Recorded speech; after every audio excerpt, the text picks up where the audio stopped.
وطن را به وفا هرگز نگویید. وطن را به صفا هرگز نگویید.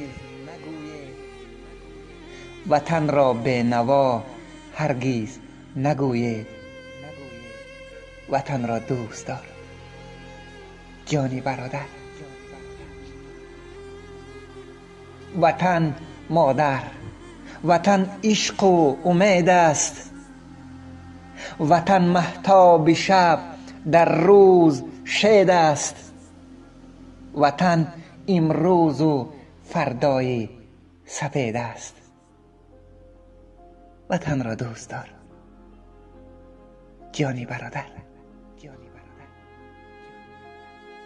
خزان را از چمن پرسی چه حال است.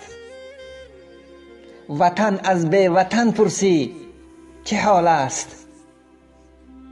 ز مهجوری من پرسی چه حال است. وطن را دوست دار جانی برادر. وطن کوه است، وادی دشت و باغ است. وطن گهواره است، هم سرپناه است. خیانت بر وطن والله گناه است. وطن را دوست دار جانی برادر. وطن را ناسزا هرگز نگویید. وطن را ناروا هرگز نگویید.